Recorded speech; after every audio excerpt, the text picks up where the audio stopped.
Hi, the Mud Brooker here. Today I am going to be canning some squash. I'm also going to be saving the seeds out of these. These are heirloom squash. I'll tell you a little bit more about that later. And the same process also applies to pumpkins. Now this time of year you probably got some pumpkins around, and if you want to can them or save the seeds, go ahead and watch this video and I'll show you how. But first, as always, the first and most important ingredient of any recipe is alcohol. And today I will be drinking homemade honey apple brandy. It was made in a clandestine fashion and imported by illicit means, which makes it even better. This stuff is really good. Here's to you. Anyway, first thing you gotta do, whether it's pumpkins or squash, is open them up and get the seeds out. Now, this big guy here weighs 17 pounds. You may have seen it. I've used this guy for a picture on a couple of different places. Anyway, 17 pounds. This one is 8 pounds. And like I said, these are heirloom squash. My grandfather started saving the seeds for these back in the 50s, and they've been handed down in the family ever since. And as you can see, they make some pretty good sized squash. First thing you want to do is cut the top open. Since I'm saving the seeds and not roasting this guy, I cut it open a lot like you would a pumpkin. Just take your knife, kind of go around the top, and you can feel when you get through to the hollow spot inside. And you just carefully kind of stab your way around.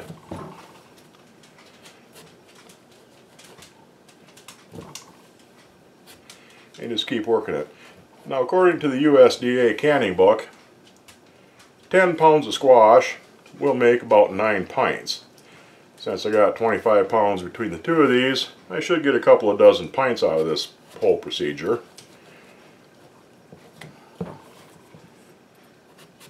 Take your time and be careful with this because they're kind of tough.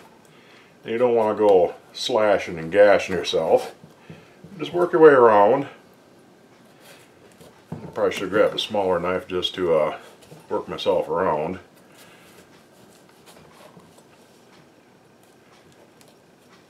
And once you're sure that you got it cut all the way through, you should be able to pop that top right off like a jack-o'-lantern.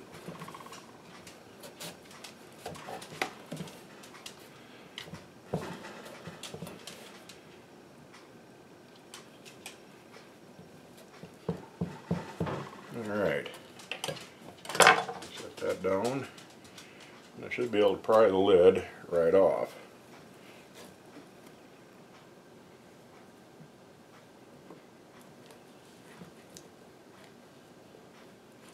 Of course, having said that, it's going to fight me. It's coming up.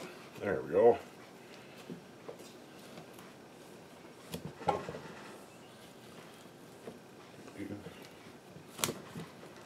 Come on, you. There we go. Now, you can see inside there, got some seeds, got a lot of fibery stuff. Big open spot. Take your spoon, get in there, and scrape all them fibers loose. You don't have to do a super good job of it because we're going to cut this up into much smaller pieces. So if there's a little bit of fiber left, we can trim them off later. And this is also where, of course, all your seeds are. And I want them seeds. There you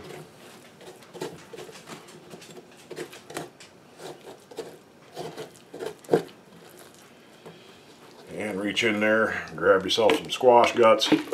I'm going to set these aside, and I'll deal with them later. A couple loose seeds there.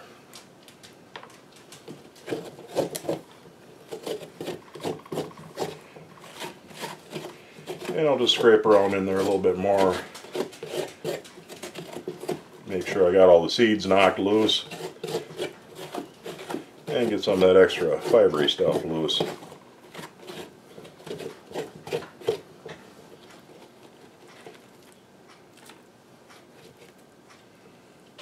Okay, and we'll do the same with the top. Get the seeds out of there.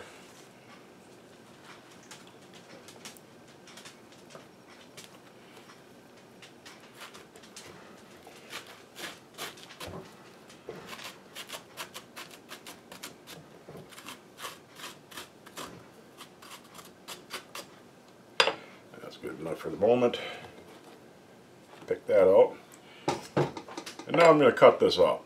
What I want to do is dice this into roughly 1 inch size cubes. You have to can cubed pumpkin or squash. You can't make a puree out of it and can it, like you would try to make a pumpkin pie filling and can it, because the puree is too dense. It won't allow the heat to penetrate all the way through it within a reasonable cooking time to make it safe for storage. So I'm going to cut this guy up.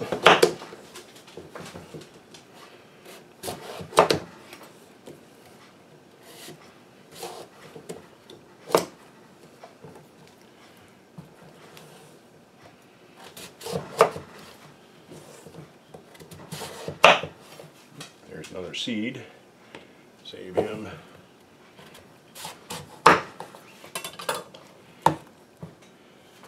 Isn't that a nice color? These are really good squash, really tasty. I'm going to cut this piece. Got too much stuff in my way. Move him out of there. I'll cut this piece into about 1 inch thick slices.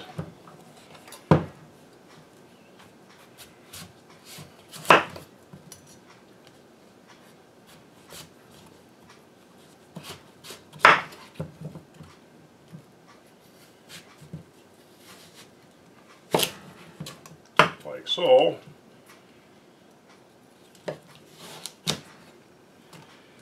And then, let's see, hopefully you can still see me on camera. I got too much stuff in my way. And then I'll just go around the outside here and slice the rind off.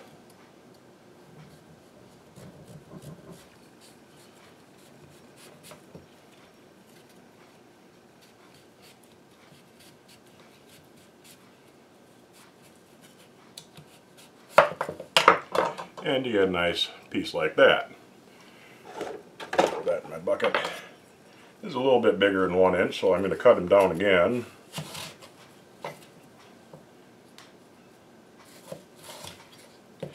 And then cut them up into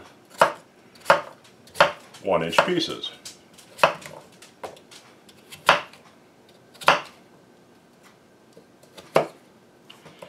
This is going to take me a while, so here's my pieces. This is going to take me a little while, so I'll shut the camera off and I'll come back once I got everything all diced up. Okay, I'll admit it, sometimes I can be kind of stupid. I would have saved myself a lot of time and effort had I done this in the first place. Instead of cutting it up and then trying to get the peel off, it's a lot easier if you peel it first.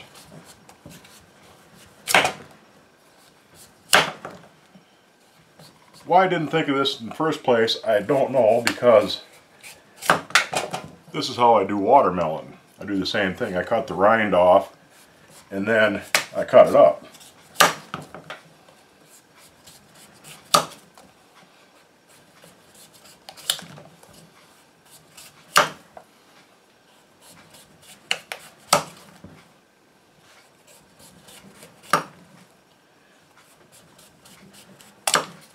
You want to make sure to hold it down good, because it is fairly tough rind on these.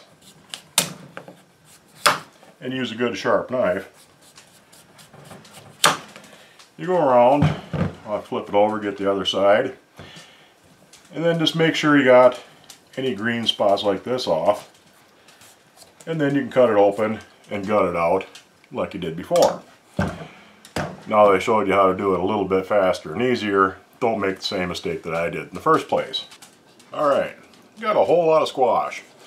What you do now after you get it all cut up, and yes, it was very much faster, very much easier to dice the squash up if you peel it first.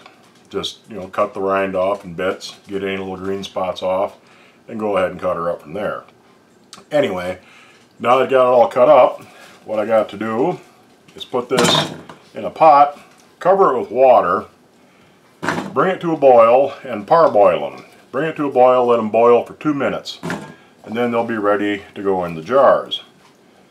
So once we get this here boiling and are ready to start jarring them up, I'll come on back and we can get on with that.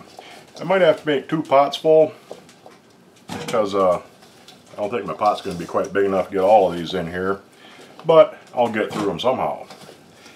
Anyhow, like I said, I'll get these boiled, then we'll come back and I'll show you how to jar them up. These have been boiling for 2 minutes.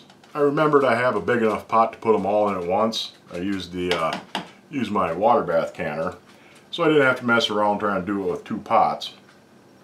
And what you do is, you dip out your squash, and you want to fill these up to about 1 inch. You want 1 inch of headspace when you're done. You put your squash in the jar, and then you take some of the water that they were cooking in, and you fill up so that you have 1 inch of headspace left. It's going to get hot on me, so I better set it down. Fill your water up to 1 inch of headspace. Take a debubbling tool or something of that sort. Poke around in there a little bit, get all the air bubbles out. Maybe give it a stir. Now these are softened up a bit, so make of that what you will, but they are softened up a bit. You take a lid, well, don't take a lid yet. Take a damp piece of paper towel, wipe your rim off. Make sure there's nothing on your rim. That's got to be nice and clean. Wipe your rim off, put a lid on, grab a ring, put your ring on, and you tighten it down to where it's just finger tight. I have a problem getting these a little too tight sometimes, and if you do that when you're pressure canning, it'll make the lid bulge and buckle, so be careful with that, but finger tight. Now these are hot, so this is hot water in my canner over here, just off camera. And there's hot water in there. Whenever you're canning hot jars with hot stuff in them, you want to put them in hot water in your canner. Cold jars with cold stuff in them, you want to have cold water in your canner. But anyway, once I get my canner all loaded up, I will be back and we'll go on with the next step. Alrighty, I got my canner loaded. I only got 16 pints and a bit of extra. There might be another pint and a half left there. But that's not enough to be really worthwhile for me to go ahead and load up my other pressure canner. So I'm just going to use my 23 quart Presto. Kind of a shame. I wanted to show you something about Miro canners, but maybe next time. I just started this off, just put the lid on. It's got to come to a boil, come to pressure. Once I get this up to pressure and get her cooking, I'll get back to my seeds and we'll show you how to save seeds. I'm cheating a little bit. I got my jiggler on there. As you can see, I'm holding at 10 pounds, and that's jiggling around at a nice gentle pace. You don't need it going real fast. Just kind of a, slow little hula like that. A Miro canner, a Miro pressure canner is a little bit different. It acts different, but that's kind of outside of this video, so I can't really show you. Maybe next time I can something up with a pressure canner, I'll use my Miro and show you what that looks like. But anyway, what I'm going to do now is show you what to do with all these squash guts and how to save out the seeds. I've already picked through quite a bit of it. This is what I got left. I'm going to put my camera up on the tripod here. And okay, I'm up on the tripod, so I got my hands free. You take your squash guts and you just kind of pick through them a little bit. You get out the big chunks of fibery stuff, you toss them aside. If you got any good seeds, you go ahead and you pick them out right away.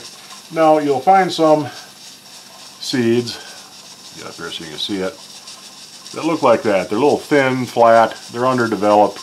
You don't want those. What you want are seeds like this. They're nice and, I'll put them on the back of my hand there, maybe you can see it better.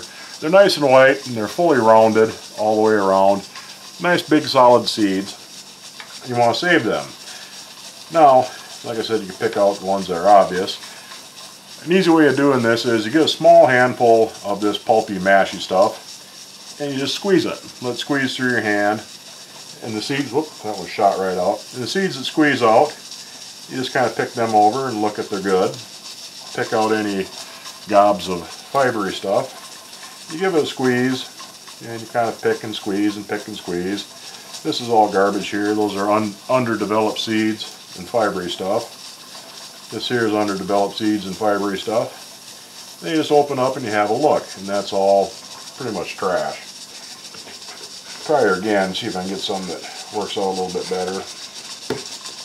That's got, I know there's some good seeds in there. That's just mush. Throw that away. Give her a squeeze, and you can see that's a nice good one that squeezed out the bottom. I'll throw him in my bucket. And you squeeze it, and you pick out the excess. When you open your hand, it should have squeezed out enough of the fibery stuff that you can see your seeds easy and pick them through. Anyway, once you get these all picked out, here's a bunch of good seeds right there that I want, gob of stuff. I'll be back here in a second. Once you get these all picked out, we'll take to the next step. Okay, I got all my seeds picked out, but you can see there's quite a bit of pulp and stuff left on there. So what I'm going to do is cover them with water. Give them a good bit of water. And just get in there and stir them around. Kind of squeeze them. You want to try and knock as much of that pulpy stuff off of there as you can. Put the rest of the water in there.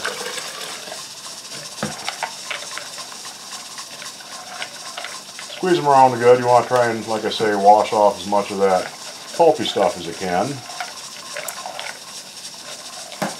Got me a strainer handy. Put that on top of the bucket.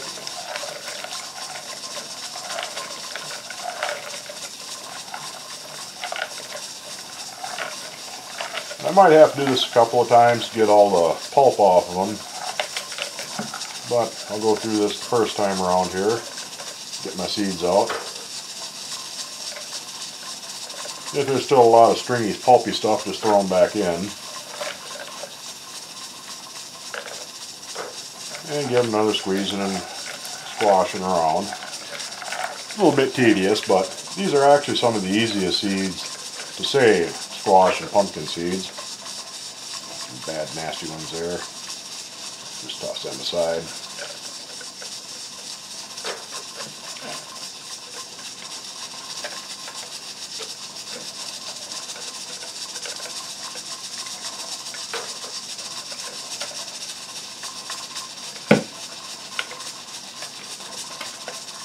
Oops, there you go. Made a mess that time.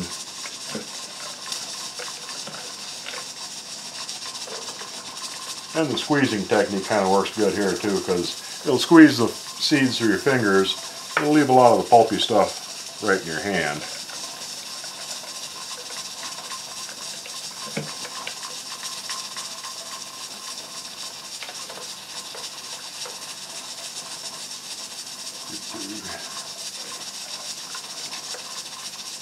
And Bernadette, if you're watching, these are the seeds I'm going to send you when they're ready.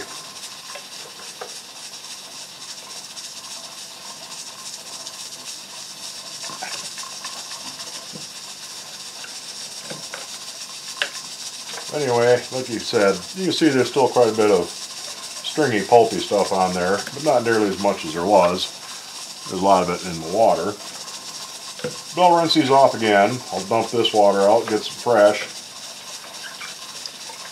I'll probably have to do this a couple of times. So I will be back once I've done this a couple of times. And we'll get on with the next stage of seed saving. Okay, I've rinsed and picked these. I rinsed them 3 times and kind of picked them through as I took them out of the water, put them into the strainer. And they look pretty good. There's still a few little bits of fiber in there, but those will be dealt with eventually. I let them drip for a while, kind of shake them off, and now I'm going to dump them out onto some paper towel. And we're going to let these dry on the paper towel overnight. You know, spread them around, spread. We'll spread these around, and every hour or so, I'll go through and kind of stir them around, just get them dried off. Once they've been on the paper towel overnight, I will dump them out onto a rack, kind of a wire mesh rack, and I'll let them dry for about a week and a half, 2 weeks. Every now and then, I'll go through and just kind of scrub them around a little bit, and that'll knock off any tiny little bits of fiber that I might have missed.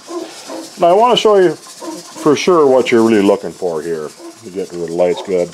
That's a good seed. That's nice and white. It's fairly thick, it's well-rounded, nice and solid. This one here is pretty questionable.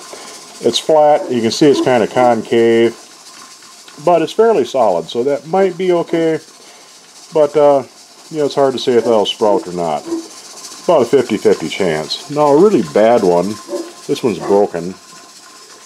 This guy right here, you can see there's missing a chunk out of it. But a really bad underdeveloped one will be, kind of here, hard to pick up because they're wet. It'll be real thin and it'll be flexible. You can see this is kind of floppy and flexy. That's not a good seed. That won't sprout. Now as these dry, they will shrink up a little bit, and some of them might get a little bit concave, but you're looking mostly for nice, thick, convex, got nice rounded sides to them. You know, they'll flatten a little bit as they dry, but they should still be, you know, good, solid looking seeds. If they're thin, flat, and papery, throw them out. And, you know, probably missed a couple, like right there, that's a bad one. I can tell right off the bat, that's way underdeveloped. It's thin, it's papery, it's flexible, so that one goes out. Anyway, that's really all there is to saving pumpkin seeds or squash seeds. Just wash them up good, get as much of the fiber off as you can now. Let them dry on paper overnight, and then dry them on a wire rack of some sort that they won't fall through, and you just kind of rub them through between your hands every now and then, and that'll knock off any last little bits of fiber. Once they've dried for about a week and a half, 2 weeks, then you can put them in a jar. I usually put them in like a paper envelope. It lets them breathe a bit, and you put them somewhere dark and plant them when they're ready. I've planted seeds that are 5 and 6 years old, and they've always come up good for me, so they should last you for quite a long time. Anyway, you can hear my, let me get up here where you can see it, there we go. You can hear I'm still jiggling away with my canner. That'll be done in about 10 minutes. We'll take the squash out and see how it turned out. My pressure canner has cooled off, the lid lock has dropped down, the pressure is gone, so let's open her up and see how everything went.